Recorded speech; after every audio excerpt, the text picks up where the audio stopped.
I've spent quite a bit of time looking at this photograph thinking about how I can actually make it work better. The original photograph, and I'll put it up with the when I do the video. The original photograph had it much lighter back behind the cat, lighter underneath here, had a lighter area in the pond down here because the water was down further.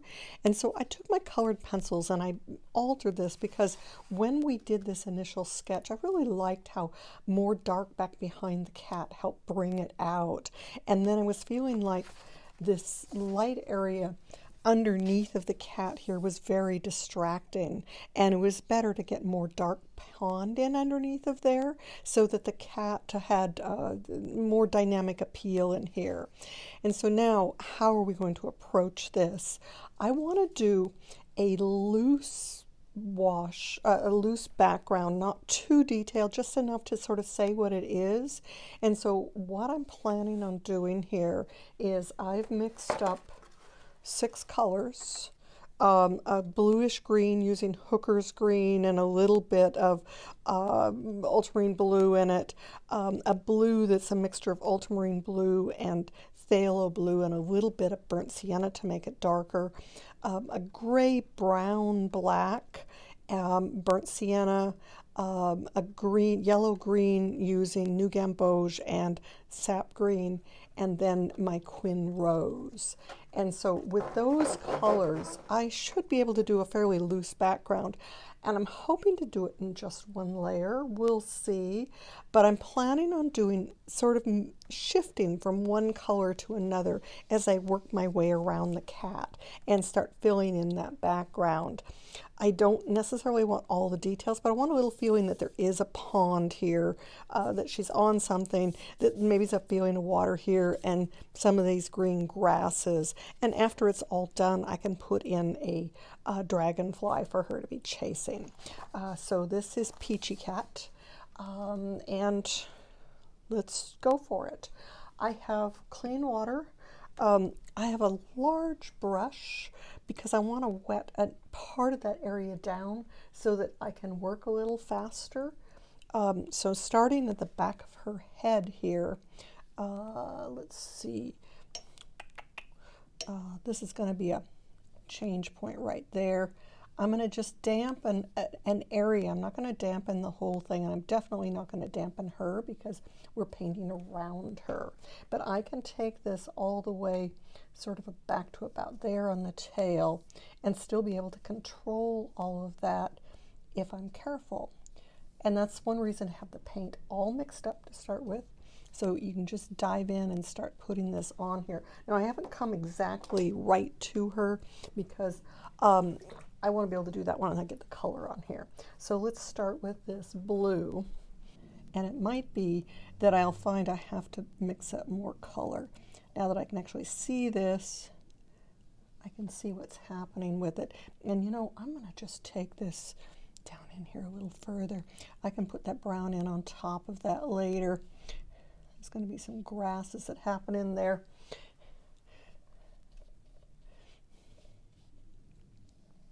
Find the edge of her, paint that edge. So having a brush that's got a decent point on it will really be helpful here. And that's one reason I didn't want to use that flat brush for this, because I can't control this as well with the flat brush. I'm going to just take that blue right around to there. This is all random, somewhat random. We're just going to do color shifts across through here. So now let's go into this blue-green and just bring some of that in here. And that looks sort of nice, little, and maybe, you know, some of these are going to come up into there. So this is the fun of doing sort of wet and wet. And of course I didn't have anywhere near enough of that dark blue. So I'm mixing up a little bit more here, just a touch of burnt sienna in it.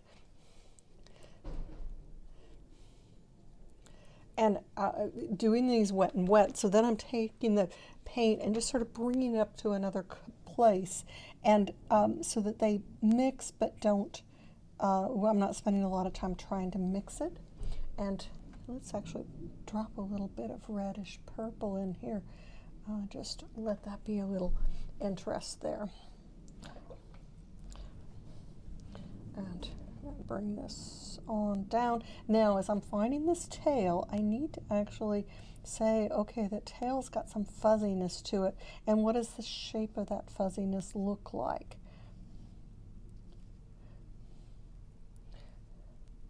So this is something to just sort of have some fun with. And that goes back up that way. And maybe those get worked around a little bit more in there. And I'm going to say that this could use just a hint of color over that way. All right.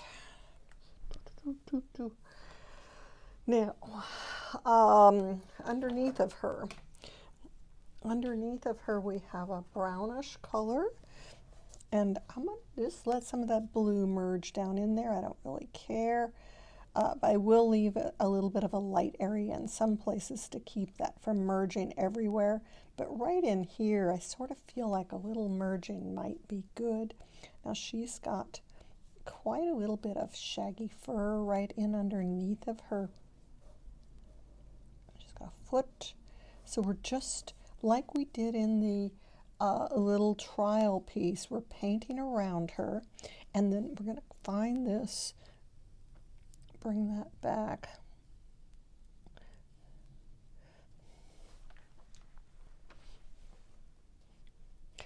And so this isn't going to be a real big dark area here, but it's a little bit.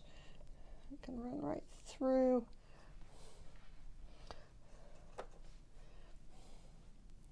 And now, let's see here. That's her foot. Comes just barely over that edge. Yeah. And then she's got a little shagginess underneath of her bottom and a little shagginess on the edge of this tail. So I'm just sort of painting up into there to create a little shagginess. And maybe this is a little more bluish here. So let's just pull some blue into that. Grab that blue before it gets too dry. So then that creates really nice sort of dark area. And now this blue, get a little ultramarine blue with it.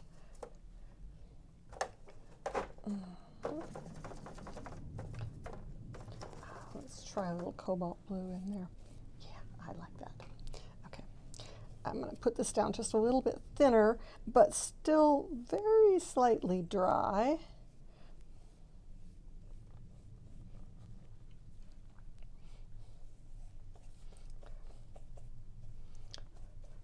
And that can have a little burnt sienna in on top of it there.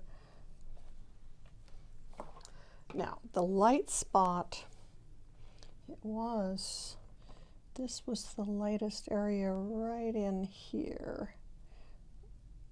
So I'm going to just pick that off right now with a damp brush.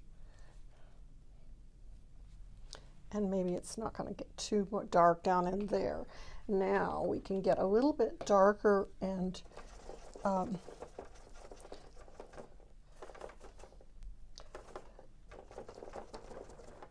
still that burnt sienna, but a little darker. So darkening it up, we have to add blue to it. Let me add a little bit of the ultramarine blue. And let's see, we have grass there. Where's her?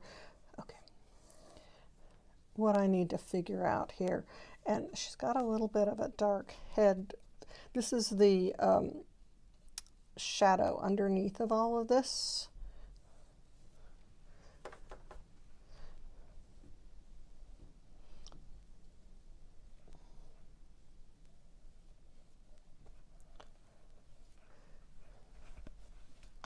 But it also then comes down and into here.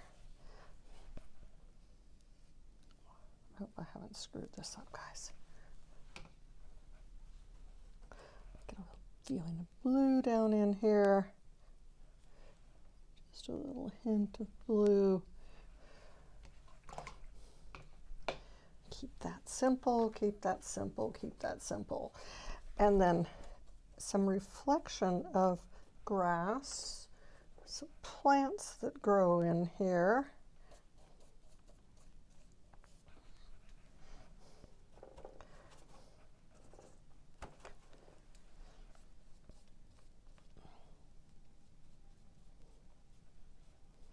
And I'm trying to, this water area, think about vertical and horizontal. And this dragonfly, I'll sort of paint around him for right now. Get some more of that beautiful yellow-green in there.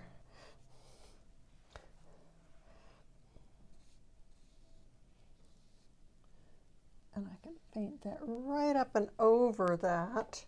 As long as this isn't too wet, this type of sort of painting these grass stems right over this will actually push away that other paint. And I can do some in here as well.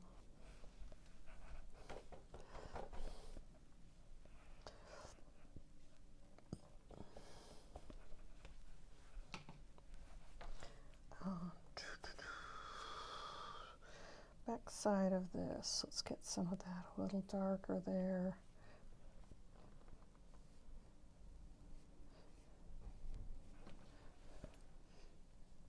As this dries a little bit, can add a little bit of color into there. The pond, it's sort of this reflection. It's got to be wet enough that I can really make this work.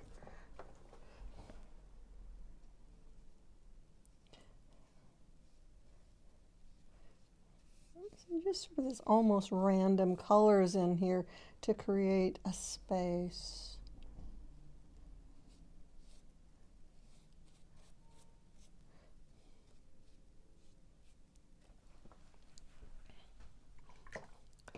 Now, what else do we need to do?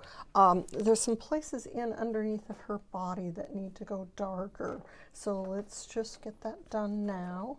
You notice I'm working with a pretty darn big brush here. Okay, it's already starting to dry some, so I can just drop that in.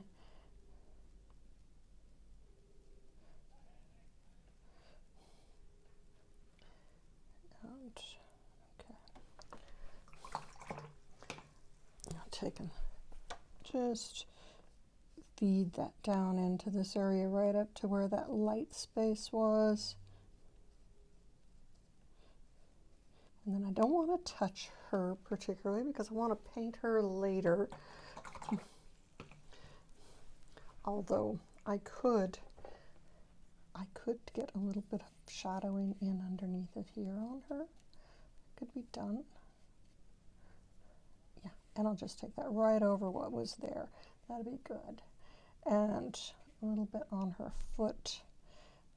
It's gonna find some of that shaggy bits. And I gotta find shaggy bits as that hits into that white. I think I'm getting pretty close to saying I've got to quit painting on this. I just want to do a couple little sort of cleanups here. And that's this dragonfly. And let's just lift that. And lift that. Slightly dry brush. I like some of those little drops that have happened down in there.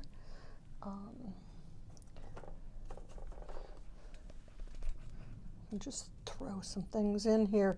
You know, one thing that happens, don't get that too active, Margaret. You don't want that too active.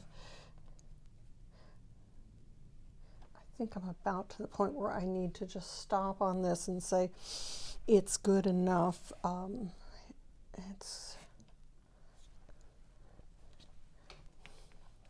don't want this white.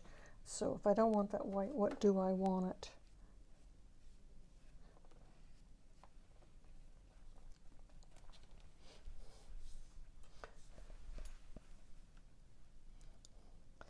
And do want a feeling that there is some tile work that comes across through here. Just getting a few of those darker spaces in there to sort of tell myself that this has got some tile work here.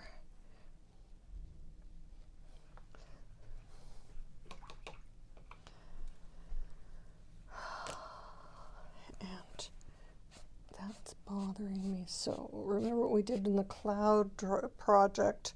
Yeah, just take my rag and lift that a little tiny bit.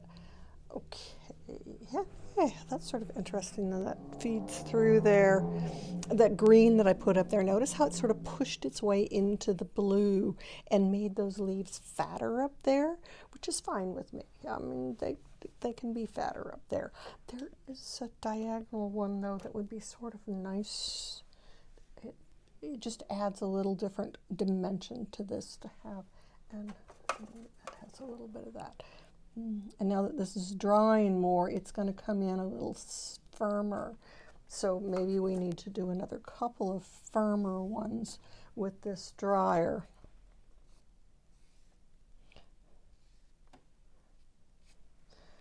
And we had some spaces down in here that I sort of drew in that I thought would be nice to have a few. Okay, don't do too much, Margaret. Don't do too much. This could go darker in here.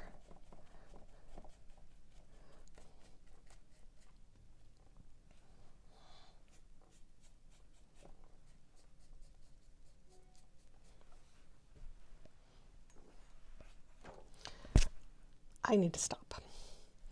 I need to stop. Don't want that white there. It's not a place for white. This is a place for white here, though.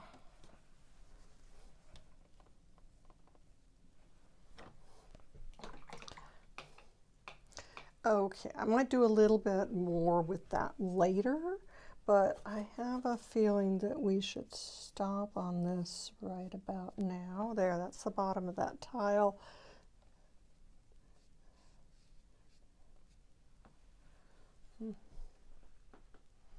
And don't want white spots out this far in the corners.